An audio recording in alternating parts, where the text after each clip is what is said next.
আজকের আলোচনার মূল প্রতিপাদ্য বিষয় হচ্ছে এখান থেকে ওয়াতাল মাল আলা হুব্বিহি যাবিল কুরবা ওয়াল ইয়াতামা ওয়াল মাসাকিন ওয়া ইবনাস সাবিল ওয়াস সাইলিনা ওয়া ফির রিকাব। সম্পদ মানুষের কাছে প্রিয়। সম্পদ আমাদের কাছে কি প্রিয় না?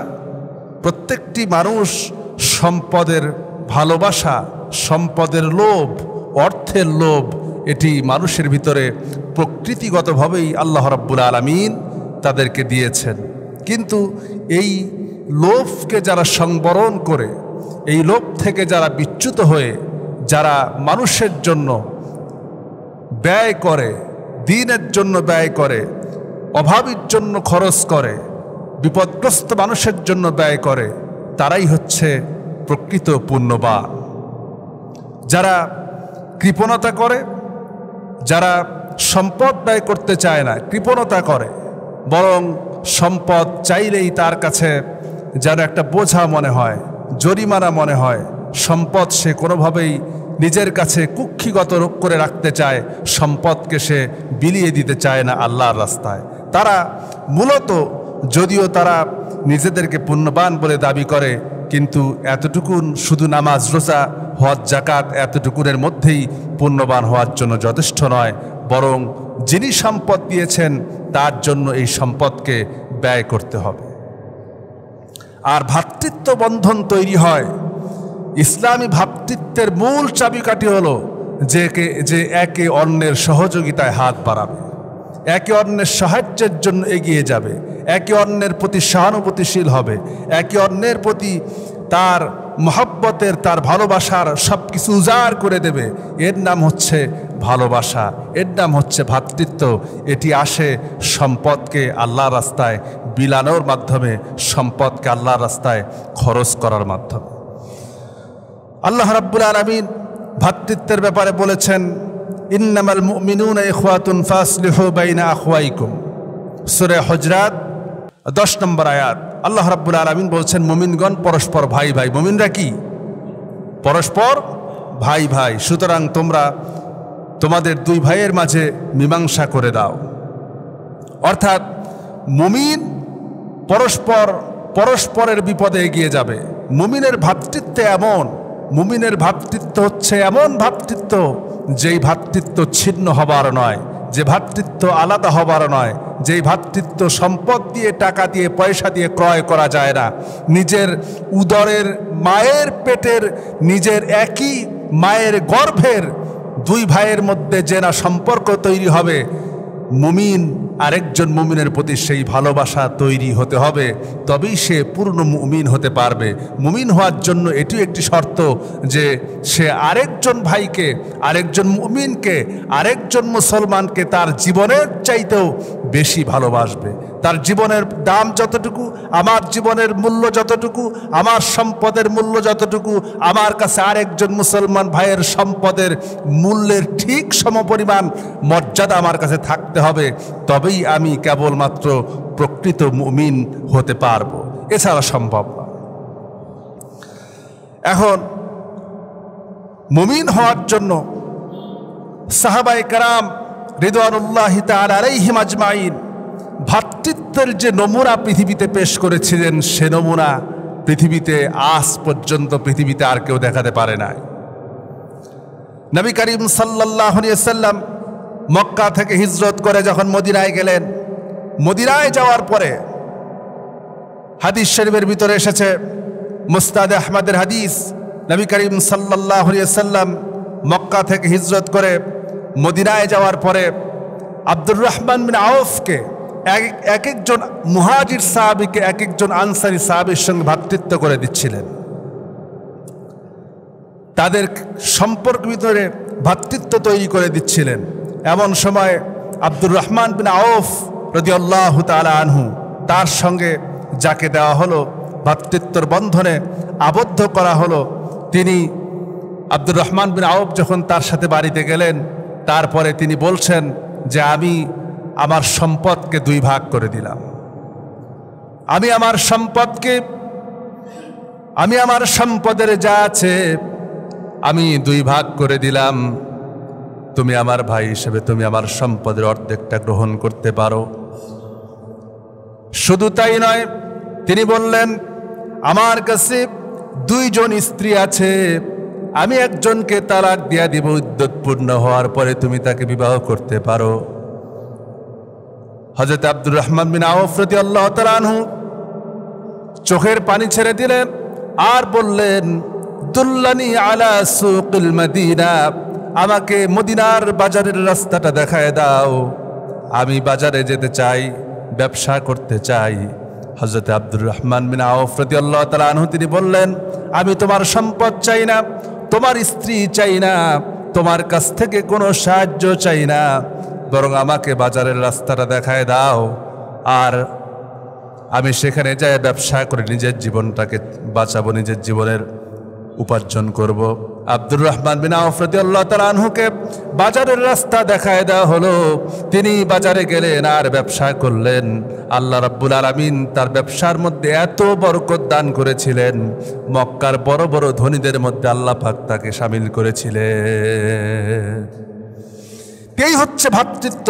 নিজের সম্পদ দিতে কার্পণ্য করতো না, সম্পদের অর্ধেকটা দিয়ে দিতে প্রস্তুত। এমনকি নিজের সুন্দরী, তিনি বলেছেন, তোমার আমার 2 জন স্ত্রীকে তোমাকে দেখাবো, তোমার যাকে পছন্দ হয় তাকে আমি তালাক দিয়ে দিব। সুবহানাল্লাহি ওয়া বিহামদিহি। কি ভ্রাতৃত্ব, কি ভালোবাসা! এই ভ্রাতৃত্ব আসে ঈমানের কারণে। কিসের কারণে? ঈমানের কারণে। আজকে ভ্রাতৃত্বের কথা এজন্য বলছি, আজকে দেখেন বাংলাদেশে ভ্রাতৃত্বের অরণ্য নজির স্থাপন।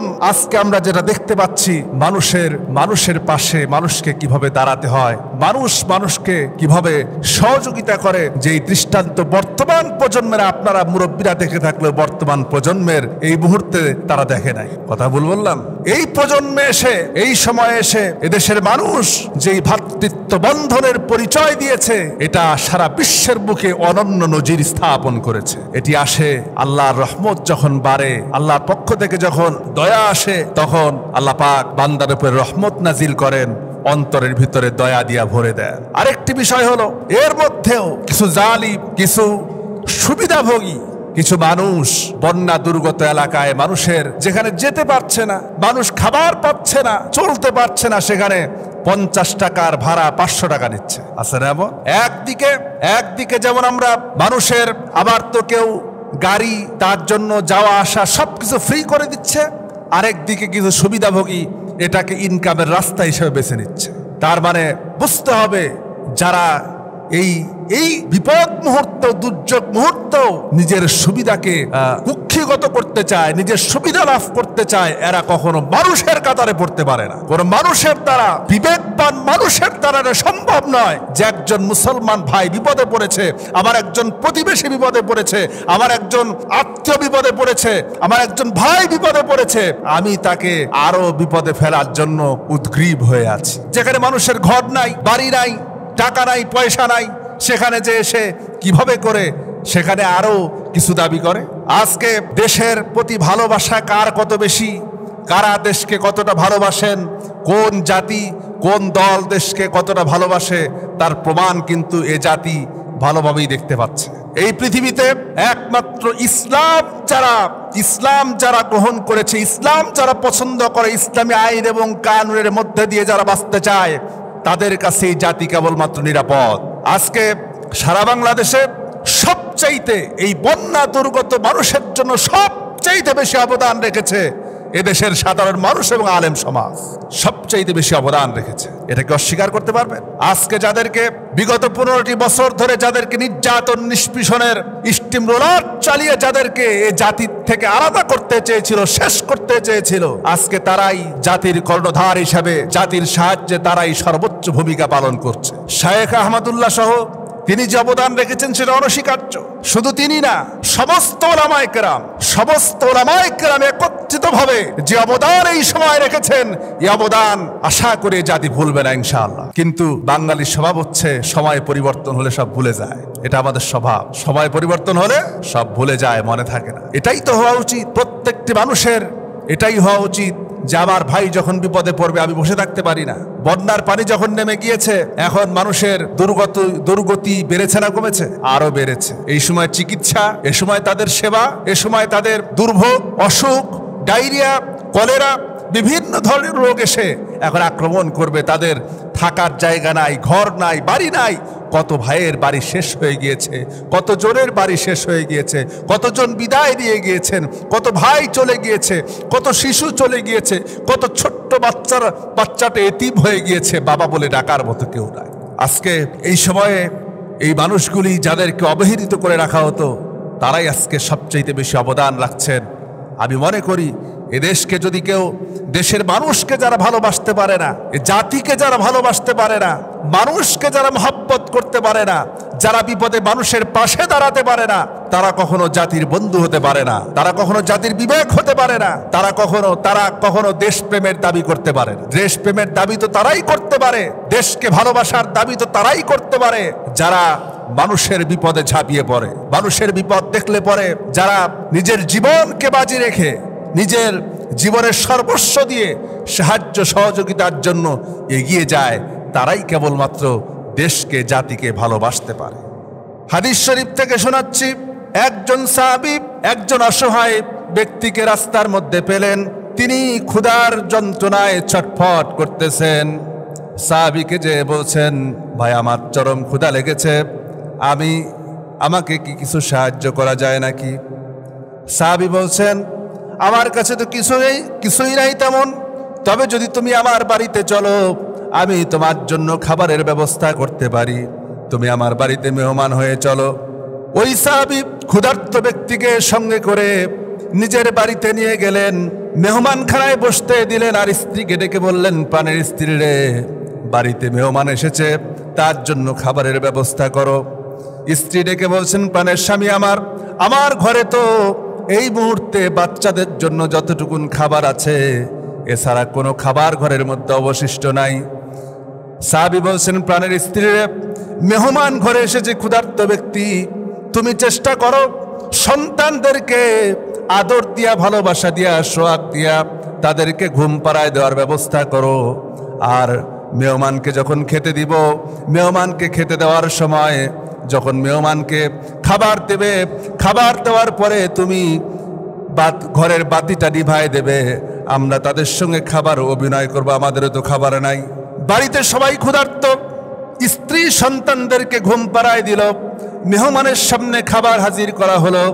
মেহমানের সামনে খাবার হাজির করার পরে স্ত্রী কৌশল করে বাতিটা ঠিক করার অভিনয় করে বাতিটারে নিভায় দিল। মেহমান খাবার খেলেন। মেহমান মনে মনে চিন্তা করলেন, আমি যা খাবার খেয়েছি, আমার সঙ্গে বাড়ির লোকজন বুঝি খাবার খেয়েছে, কিন্তু বাড়িতে সাহাবী না খাওয়া, স্ত্রী না খাওয়া, সন্তান না খাওয়া, মেহমানের সামনে, ক্ষুধার্ত মানুষের সামনে খাবার উঠায় দিলেন। পরের দিন সকালবেলায় যখন মসজিদে নববীতে এসেছেন, আল্লাহ নবীর সামনে যখন দাঁড়ালেন, আল্লাহ রাব্বুল আলামিনের হাবিব ওই সাহাবীকে ডেকে বললেন, ও আমার সাহাবী, তোমার গত রাতের ব্যবহারে আল্লাহ পাক এত বেশি সন্তুষ্ট হয়েছেন, এত বেশি খুশি হয়েছেন যে আল্লাহ পাক তোমার জন্য কোরআনে কারীমের সূরার একটা আয়াত নাজিল করে দিয়েছেন। তা হচ্ছে সূরা হাশরের 9 নম্বর আয়াত।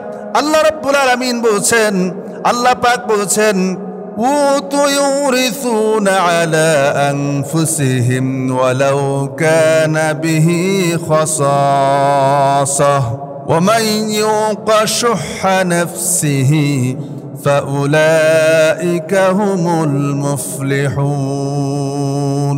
যারা নাকি নিজের হাজত থাকার পরেও, নিজের ক্ষুধার্ত থাকার পরেও, নিজে অনাহারে থাকার পরেও অন্যের অনাহার দেখে, অন্যের কষ্ট দেখে, অন্যের বেদনা দেখে এগিয়ে যায়, আল্লাহ রাব্বুল আলামিন বলছেন, ফাউলাইকা হুমুল মুফলিহুন। তারাই তো সফল কাম। তারা কি? তারাই সফল কাম। তারাই সফল কাম দুনিয়া এবং আখিরাতে, সব জায়গায় তারা সফল কাম। যারা অন্যের বিপদ দেখে, অন্যের কষ্ট দেখে যারা ঝাঁপিয়ে পড়ে, নিজের সর্বস্ব দিয়ে দেয়, নিজের সবটা বিলিয়ে দেয়, তারাই কেবলমাত্র সফল কাম। সে জাতিকে কেউ হারাতে পারে না। সে জাতিকে কেউ হারাতে পারে না।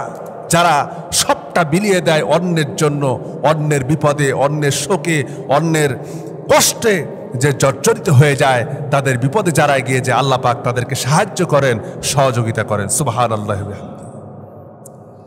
এজন্য আমাদেরকে শিক্ষা নিতে হবে সাহাবায়ে কেরাম রিদওয়ানুল্লাহি আলাইহিম আজমাইন থেকে। তারা কি শিখিয়েছেন, আমাদেরকে কি দিয়েছেন, আর আমরা কি গ্রহণ করছি। দেখুন, ইয়ারমুকের যুদ্ধে কয়েকজন সাহাবী কাতর হয়ে পড়ে গিয়েছেন, কাফেরের আঘাত খেয়ে জমিনে পড়ে গিয়েছেন। এমন সময় তারা পানি পানি বলে চিৎকার করতেছেন। একজন পানি নিয়ে এলেন। পানি নিয়ে আসার পরে তিনি দেখতে পেলেন, তার হাতে যখন পানি দেওয়া হলো, তিনি দেখতে পেলেন তার পাশে আরেকজন পানি পানি করতেছে। ওই সাহাবী বললেন, আমার পানি দরকার নাই, আমার চাইতে তার পানিটা বেশি দরকার, তার কাছে পানি নিয়ে যাও। তিনি তার কাছে যখন নিয়ে গেলেন, তিনি পাশে তাকিয়ে দেখলেন আরেকজন পানি পানি বলে চিৎকার করতেছে। ওই সাহাবী বললেন, আমার চাইতে আমার ভাইয়ের পানি বেশি দরকার, তার কাছে নিয়ে যাও। এইভাবে করে কয়েকজনকে পার করার পরে তিনি আবার প্রথম ব্যক্তিকে দেখিয়ে দিলেন, যিনি পানি বহন করতেছিলেন। তিনি যখন প্রথম ব্যক্তির কাছে আসলেন, তিনি দেখলেন তিনি শাহাদাত বরণ করেছেন। দ্বিতীয় ব্যক্তির কাছে গেলেন, তিনিও শাহাদাত বরণ করেছেন। তৃতীয় ব্যক্তির কাছে গেলেন, তিনিও শাহাদাত বরণ করেছেন। তার মানে জীবন বাজি রেখে জীবন চলে যাচ্ছে, এক ফোঁটা পানি হলে পরে জীবন বেঁচে যেত। এই সময়ে অন্যের জন্য, আরেকজন ভাইয়ের জন্য কাতর হয়েছেন। এর নাম মুসলমান, এর নাম মুসলমান। যার একজন ভাইয়ের অবস্থা দেখে কাতর হয়ে গিয়েছে। আজকে আমরাও মুসলমান। আজকে আমরা কেন পৃথিবীর ভিতরে নির্যাতিত নিপীড়িত জাতি? তার একমাত্র কারণ হলো আমরা আরেকজন ভাইয়ের অধিকারকে কখনো প্রাধান্য দেই না। নিজেকে নিয়ে ব্যস্ত, নিজের স্বার্থ নিয়ে ব্যস্ত। আরেকজন ভাই বিপদে আছে, সেদিকে আমরা এগিয়ে যেতে পারি না। বরং বিপদ দেখলে পরে চিন্তা করি আমরা তাকে আরো কিভাবে আরেকটু ঘায়েল করা যায়, শায়েস্তা করা যায়। প্রকৃত মুসলমান হচ্ছে সেই ব্যক্তি যে ব্যক্তির কাছ থেকে অন্য মুসলমান নিরাপদ থাকে, তার সম্পদ হেফাজত হয়, তার দ্বারা তার থেকে সহানুভূতি প্রকাশ পায় এবং তারা প্রত্যেকেই একজন আরেকজনের জন্য পাগল হয়ে যায়, জীবন পর্যন্ত বিলিয়ে দেয়। সেই হচ্ছে প্রকৃত মুসলমান।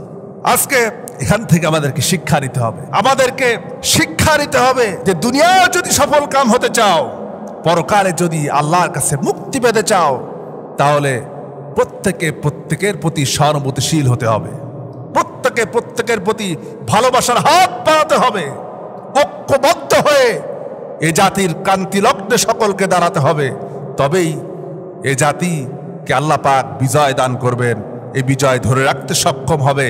কিন্তু যদি একজন আরেকজন থেকে বিচ্ছিন্ন হয়ে যায়, একজন আরেকজন থেকে আলাদা হয়ে যায়, একজন আরেকজন থেকে যদি দূরে বসবাস করি, তাহলে কখনো জাতির ঐক্যবদ্ধ বিজয় কখনো টিকিয়ে রাখা সম্ভব হবে না। সেই নমুনা দেখিয়েছেন সাহাবায়ে কেরাম। আমাদেরকে তাদের কাছ থেকে শিক্ষা নিতে হবে, তাদের কাছ থেকে গ্রহণ করতে হবে। আদর্শ কাকে বলে? মদিনায় একজন সাহাবীর ঘরে একটা ছাগলের মাথা এসেছে। বিদায় আর নিহায় কিতাবের ভিতরে এসে ইমাম ইবনে কাসির রাহমাতুল্লাহ আলাইহি লিখেছেন, দুর্ভিক্ষ চলছে ওই গ্রামের মধ্যে, সব জায়গায় না, ওই গ্রামের মধ্যে দুর্ভিক্ষ চলছে। সাহাবীর ঘরে এসেছে, হাদিয়া এসেছে একটা ছাগলের মাথা।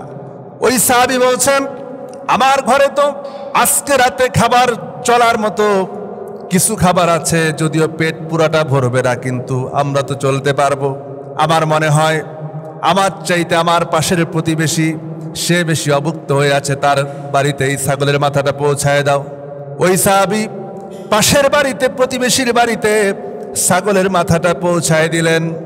এরপরে ওই সাহাবীও তাই মনে করলেন যে আমার চাইতে আমার প্রতিবেশী আরো বেশি কষ্টে আছে, সে আরো বেশি কষ্টে আছে, তার বাড়িতে ছাগলের মাথাটা পৌঁছায় দেই। কিতাবের মধ্যে এসেছে, ইমাম ইবনে কাসির রাহমাতুল্লাহ আলাইহি লিখেছেন, পুরা গ্রামটাই ছাগলের মাথাটা প্রত্যেকটা বাড়িতে বাড়িতে ঘুরতে ঘুরতে আবার প্রথম বাড়িতে এসেছে, যে বাড়িতে প্রথম হাদিয়াটা এসেছিল। কি ভ্রাতৃত্ব, কি ভালোবাসা! সুবহানাল্লাহি ওয়া বিহামদি। এটাই হচ্ছে ভ্রাতৃত্বের নাম, ভালোবাসা। আমরা মনে করি যে শুধু ঠুকঠাক করে 2-4টা সেজদা দিব আর আল্লাহ আমার জন্য জান্নাতুল ফেরদাউস রেডি করে রাখছে। এত সহজ? মানুষের জন্য মানুষ মানুষের জন্য কাজ করবে। আজকে কত অসহায়, কত মানুষ আজকে দুর্বিষহ জীবন যাপন করছে, হাসপাতালের বেডে কাটাচ্ছে। বিগত বিজয়ে জীবন দিতে যে, মাঠে ময়দান লড়াই করতে যে হাজারো মানুষ, আজ হাজারো ছেলেরা, হাজারো বাবা সন্তান হারা হয়েছেন, হাজারো সন্তান বাবা হারা হয়েছেন, অন্ধত্ব বরণ করেছেন, পঙ্গুত্ব বরণ করেছেন, জীবনের শেষ সম্বলটুকু নিভে গিয়েছে। আজকে আমরা তাদের পাশে দাঁড়াতে পারছি না। মনে করছি আমি তো ভালো আছি, আমি তো বিপদমুক্ত, আমি তো ভালো আছি। আপনার এই ভালো থাকার পিছনে যারা অবদান রাখলো, আপনার এই ভালো থাকার পিছনে যারা অবদান রাখলো, তাদের জন্য আপনি কি করেছেন? আজকে আমার দেশে অনেক দলই রাজনীতি করে, অনেকেই ক্ষমতায় যেতে চায়। ক্ষমতা কে চায় না? সবাই তো চায়। ক্ষমতার জন্যই তো আজকে বিগত সময়ে এই জালিম তৈরি হয়েছিল। ক্ষমতা তো সবাই চায়, কিন্তু মানুষের জন্য, মানুষের পাশে কারা দাঁড়ায় এটা জনগণকে দেখতে হবে। জনগণের পাশে কারা দাঁড়ায়, কারা জনগণের জন্য কাজ করে। 15 বছর শোষিত হওয়ার পরেও, নির্যাতিত হওয়ার পরেও, নিপীড়িত হওয়ার পরেও আজকের যারা অসহায় মানুষের পাশে ছুটে যাচ্ছেন, আজকে যারা শহীদ পরিবারগুলির পাশে দাঁড়াচ্ছেন, ছুটে যাচ্ছেন, শহীদ পরিবারগুলির সন্তানদের দায়িত্ব নিচ্ছেন, পরিবারগুলির দায়িত্ব নিচ্ছেন, দেশপ্রেমের নমুনা আপনি আর কি চান? দেশপ্রেম কারে বলে? দেশপ্রেম শিখতে হলে পরে শিখতে হবে ওলামায়ে কেরামের কাছ থেকে, আলেমদের কাছ থেকে, ইসলামী নেতৃত্বের কাছ থেকে দেশপ্রেম শিখতে হবে। কারণ তারা যা করে সেটা কার জন্য করে? আল্লাহর সন্তুষ্টির জন্য, পরকালে আল্লাহর সন্তুষ্টির জন্য করে। দুনিয়ার মানুষকে দেখানোর জন্য কতক্ষণই আর করা যায়, কতটুকুই করা যায়, সর্বস্ব বিলিয়ে দেওয়া যায় না। দুনিয়ার মানুষকে দেখানোর জন্য সর্বোচ্চ বাহ্যিক কিছু রূপকার দেখানো যায়, কিন্তু যেটা অন্তর থেকে আসে, কলিজা থেকে আসে, আল্লাহর ভালোবাসায় আসে, পরকালে মুক্তির জন্য আসে, সেটাই সর্বস্ব দেওয়া যায়, সেখানে সব বিলিয়ে দেওয়া যায়। কারণ আমার সবকিছু চলে যেতে পারে, আমার সাথে আছেন কে? আমার সাথে আছেন কে? আল্লাহ রাব্বুল আলামিন, তিনি আমার সাথে আছেন।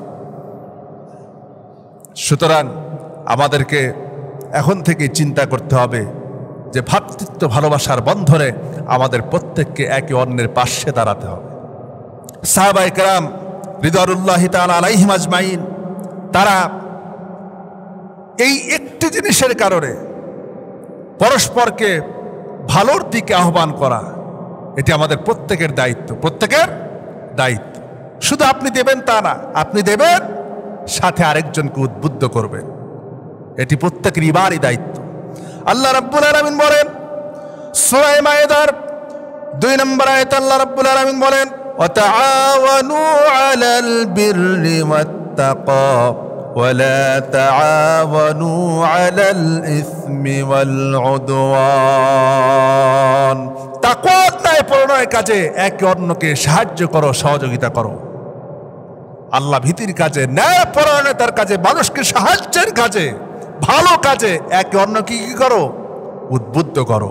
শুধু নিজে করবা তা না, নিজে করো, আরেকজনকে সাহায্যকারী বানাও, আরেকজনকে তোমার পাশে দিয়ে আসো, তাকে উদ্বুদ্ধ করো। তাতে কি হবে?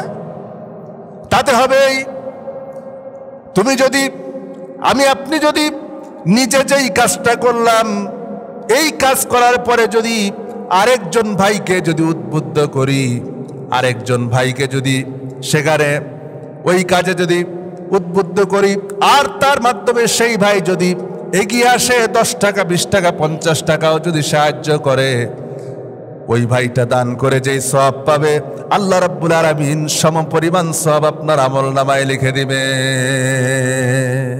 আল্লাহর ভান্ডারে তো অভাব নাই, অভাব আছে? কোনো অভাব নাই। এজন্য সবসময় আর ওয়ালা তাআওয়ানু আলাল ইসমি ওয়াল উদওয়ান, খবরদার পাপাচার অন্যায় কাজে একজন আরেকজনকে উদ্বুদ্ধ করো না। পাপাচার কাজে উদ্বুদ্ধ করা যাবে? পাপাচারের কাজে উদ্বুদ্ধ করা যাবে না, অন্যায় কাজে উদ্বুদ্ধ করা যাবে না। বরং অন্যায় যেখানে দেখবে সেখানে বাধা প্রদান করো, সেখানেই প্রতিবাদ করে তুলো, প্রতিহত করো। আজকে আমরা যদি আমাদের জায়গা থেকে, প্রত্যেকে স্ব স্ব জায়গা থেকে যদি অন্যায়ের জায়গায় প্রতিরোধ করে তুলতে পারি, তাহলে এদেশে কেউ অন্যায় করতে সাহস পাবে না। আমরা সুযোগ দেই, তাই বড় বড় আমলারা সেখানে চেয়ারে বসে অন্যায় করার সুযোগ পায়, সাহস পায়। আমরা যদি সুযোগ না দেই, জনগণ যদি সুযোগ না দেয়, মানুষ যদি সুযোগ না দেয়, তাহলে এই অপকর্ম করার সাহসও তারা দেখাবে না। কয়েকদিন ধরে পত্রিকায় লিখতেছে যে ঘুষ না পেয়ে এখন আমরা গা ছাড়া কাজ করতেছে। মানে এতদিন ঘুষ পেয়ে পেয়ে মানে উপরি ইনকাম করে করে যাদের অভ্যাস হয়ে গেছে, তারা তো একটু না পাইলে মানে তখন তো একটু খারাপ লাগেই। যেহেতু এতদিন পর্যন্ত অন্যায় করেছে, অপকর্ম করেছে, যা খুশি তাই করেছে, মানুষের কাছ থেকে লক্ষ লক্ষ টাকা হাতিয়ে নিয়েছে, অবৈধভাবে ইনকাম করেছে। আজকে সে অবৈধ ইনকাম নাই, এজন্য কাজে মনোযোগ নাই। কিন্তু এই অবৈধ ইনকামের রাস্তা তৈরি করছে কারা? আমরা করেছি। আমাদের স্বভাব হলো যদি হাসপাতালেও যাই বা কোনো অফিসে যাই, চিন্তা করি যে সিরিয়ালে আমি পরে আসলাম, দেখি কিছু টাকা দিয়ে আগে যাওয়া যায় কিনা। এই যে আপনি অবৈধ পথ অবলম্বন করলেন, অবৈধ পন্থা অবলম্বন করলেন, সুযোগ তো তারা সেখান থেকেই পায়। সুযোগ কি তারা আগে গ্রহণ করেছে নাকি আপনার আগে সুযোগ দিয়েছেন? আমরা আগে সুযোগ দিয়েছি, আমরা রাস্তা তৈরি করে দিয়েছি অন্যায় করার, এজন্যই তারা অন্যায় করার সুযোগ পেয়েছে। আল্লাহ পাক এই জন্য বলেছেন ওয়ালা তাআওয়ানু আলাল ইসমি ওয়াল উদওয়ান, অন্যায় এবং পাপাচারের কাজে কাউকে সাহায্য করো না, সহযোগিতা করো না, উৎসাহ দিও না। আমরা যদি উৎসাহ দেই, তারা তো উৎসাহ পাবেই। আর আমরা যদি প্রতিরোধ করে তুলি, তাহলে যেই দল বা যেই মতই সামনে ক্ষমতায় আসুক না কেন, অন্যায় করতে সাহস পাবে না। কিন্তু জনগণকে সোচ্চার হতে হবে। কিন্তু জনগণ যদি সোচ্চার না হয়, আবার আগে যা ছিল তাই হবে, কোনো পরিবর্তন হবে না। আমাদেরকে আগে সোচ্চার হতে হবে, চার চার জায়গা থেকে ভূমিকা পালন করতে হবে। আর এই জন্য সামাজিক ভ্রাতৃত্ববোধ গড়ে তুলতে হবে। আমি পরে গেছি তো কি হয়েছে, আমি পরেই থাকবো, আমার ভাই তো আছে আগে, তার উপকারটা না হয়ে যাক, এই ভ্রাতৃত্ববোধ যখন তৈরি হবে তখন এটা সম্ভব। আরেকজনের কল্যাণ যখন আপনি চাইবেন, যে শুধু নিজের কল্যাণ দেখেন যে আমারটা আগে হয়ে যাক, কিন্তু একজন ইমানদার কখনো শুধু নিজেকে দেখবে না, সে আরেকজনের কল্যাণ দেখে সে নিজের কল্যাণ কামনা করবে, আরেকজনের কল্যাণ কামনা করবে। মুমিন তো সেই ব্যক্তি যে ব্যক্তি আরেকজন মুমিন ভাইয়ের উপকার দেখে, তার কল্যাণ দেখে সে নিজের উপকার হলে যেটা আনন্দ পেত তার চাইতে বেশি আনন্দ পায়। আর যখন আরেকজন ভাইয়ের বিপদ দেখে, তখন সে নিজে কষ্ট পেলে, নিজে আঘাত পেলে যে কষ্ট পেত, সেরকম কষ্টই সে অনুভব করে। এর নাম মুমিন, এর নাম মুসলমান। আজকে শুধু মুখে নিজেকে মুসলমান বলে দাবি করি, কিন্তু মুসলমানের কোনো বৈশিষ্ট্য, কোনো চরিত্র, কোনো মাধুর্য আমাদের ভিতরে নাই, খুঁজে পাওয়া যায় না। এর নাম মুসলমান নয় যে আপনি আরেকজনের ভাই, আবার আপনার আরেকজন ভাইয়ের তার কল্যাণ দেখে আপনি হিংসা করবেন। আজকে আমাদের ভিতরে হিংসা কম না বেশি? বেশি। কেন একজন মুসলমান আর একজন মুসলমানকে দেখে হিংসা করবে? ধরো আপনার তো এটা হওয়া উচিত যে আমার আরেকজন মুসলমান ভাই সে এগিয়ে যাচ্ছে, তার দ্বারা আল্লাহ পাক যেন জাতির কল্যাণ করেন, এই দোয়া করবেন। যে সামনের দিকে আগ পড়ে তার জন্য দোয়া করুন, আল্লাহ আমার ভাইকে তুমি এগিয়ে নিচ্ছ, তার দ্বারা যেন কোনো ক্ষতি না হয়, তার দ্বারা যেন সমাজের কোনো অকল্যাণ না হয়। আল্লাহ তাকে সম্পদ দিচ্ছ দাও, কিন্তু এর মাধ্যমে সে যেন জাতির কল্যাণ করতে পারে, এই দোয়া আল্লাহর কাছে করবে। কিন্তু আপনি হিংসা করে বসে থাকেন, তাহলে তো সেও বাড়বে আর আপনিও ক্ষতিগ্রস্ত হবেন, লাভটা কি? বরং উভয় দিক থেকে হিংসা মানুষকে শেষ করে দেয়, জ্বালিয়ে পুড়িয়ে ছারখার করে দেয়, ভ্রাতৃত্ববোধ নষ্ট করে দেয়। সুতরাং আমাদেরকে এই সময় থেকে শিক্ষা নিতে হবে, আমাদেরকে পরিবর্তন করতে হবে। নিজেকে নিজের জায়গা থেকে যদি পরিবর্তন করতে না পারেন, তাহলে কেউ এসে এই জাতিকে পরিবর্তন করতে পারবে না, কেউ পরিবর্তন করতে পারবে না। আপনাকে আপনার জায়গা থেকে পরিবর্তন করতে হবে, যার যার জায়গা থেকে, তার বড় মস্তিষ্ক থেকে, অন্যায় থেকে নিজেকে বের হয়ে আসতে হবে, নিজেকে পরিবর্তন করতে হবে। একটু সুবিধা লাভের জন্য তো আমরা কত কিছুই করি, একটু সুবিধা লাভের জন্য যা খুশি তাই করি, কিন্তু এর দ্বারা কি হয়? সম্পর্ক নষ্ট হয়, ভ্রাতৃত্ববোধ নষ্ট হয়। এদিকে আমাদের যাওয়া যাবে না, বরং ভ্রাতৃত্বকে বজায় রাখতে হবে।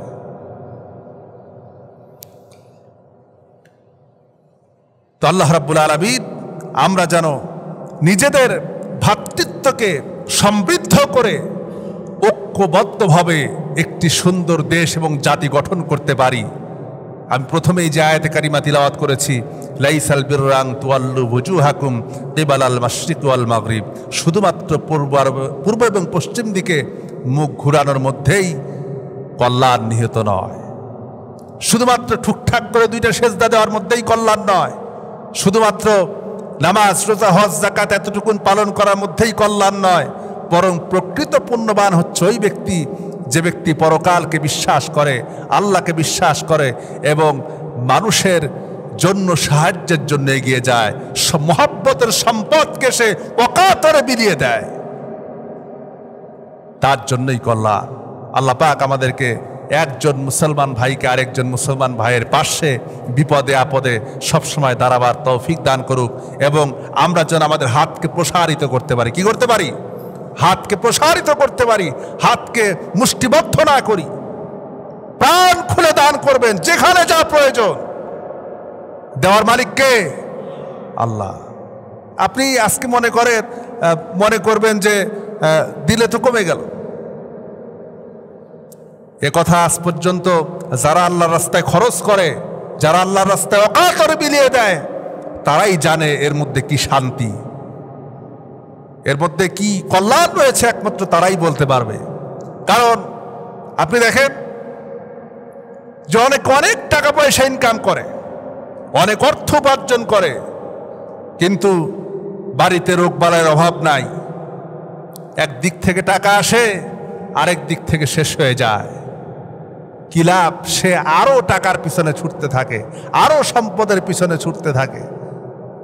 সন্তানগুলি মানুষ হয় না, পরিবারের মধ্যে অশান্তি, ছেলে সন্তানের মধ্যে অশান্তি, নেশা নিয়ে পড়ে থাকে, কত অশান্তির শেষ নাই।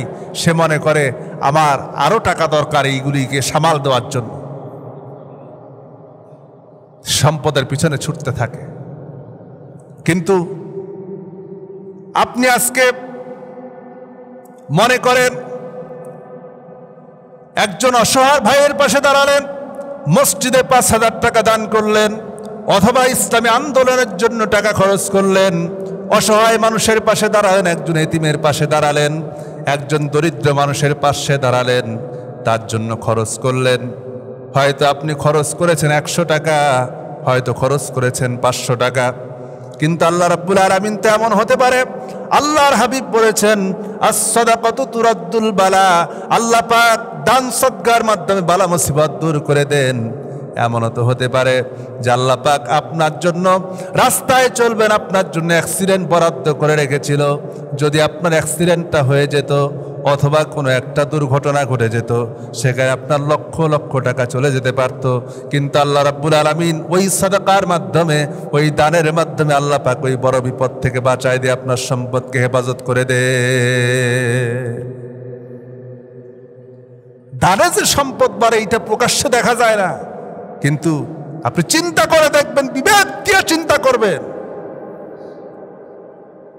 আল্লাহ রাস্তায় মন থেকে দিল থেকে আল্লাহকে সন্তুষ্ট করার জন্য খরচ করে দেখেন, যে এর মধ্যে নিজের অন্তরের মধ্যে যে একটা আলাদা শান্তি পাওয়া যায়, আলাদা প্রশান্তি পাওয়া যায়, সেই প্রশান্তি আপনি দুনিয়ার আর কোথাও যায় কিনতে পারবেন না। মনের শান্তিটাই তো বড় শান্তি। দুনিয়ার সব, আপনি এসি ঘরের মধ্যে থাকলেন, আপনি কার্পেটের মধ্যে ঘুমালেন, কার্পেটের উপরে ঘুমালেন, খুব আরামে জীবন যাপন করলেন, কিন্তু মনে শান্তি নাই। লাভ আছে? মনে শান্তি নেই। সব আছে কিন্তু মনের দিক থেকে আপনি অসুস্থ, এই শান্তির কোনো মূল্য নাই, এই শান্তির কোনো দাম নাই। এটা বাহ্যিক দেখারও শান্তি, বাহ্যিকভাবে কিছু, আর কিচ্ছু না। কিন্তু আপনি যখন আল্লাহর রাস্তায় খরচ করবেন, আল্লাহর রাস্তায় দেবেন, একজন এতিমের মাথায় হাত বুলাবেন, একজন অসহায়ের মাথায় হাত বুলাবেন, তাকে 10টা টাকা দিয়ে সাহায্য করবেন, দেখবেন মনের ভিতরে একটা আলাদা প্রশান্তি অনুভব হয় না? হয় না? একটা আলাদা ভালো লাগা কাজ করে, যে ভালো লাগা আপনি অর্থ সম্পদ টাকা পয়সা দিয়ে কিনতে পারবেন না। দুনিয়ার সব দিয়ে আপনি এই ভালো লাগাটা কিনতে পারবেন না। কিন্তু যে দেয় না সে তো বোঝে না যে এই শান্তিটা আসলে কি জিনিস। একবার দিয়া দেখেন, একবার অসহায় মানুষের পাশে দাঁড়িয়ে দেখেন যে মনের ভিতরে আল্লাহ পাক কি প্রশান্তিটা দান করে। আল্লাহ পাক আমাদেরকে বোঝার তৌফিক দান করে, বলেন আল্লাহুম্মা আমিন। আমরা যেন একে অন্যের পাশে দাঁড়িয়ে একদম নিগুড় ভ্রাতৃত্ববোধ কায়েম করে এদেশের মাটিকে, এদেশের সার্বভৌমত্বকে যেন রক্ষা করতে পারি। আল্লাহ পাক যেন সেই তৌফিক দান করেন, বলেন আল্লাহুম্মা আমিন।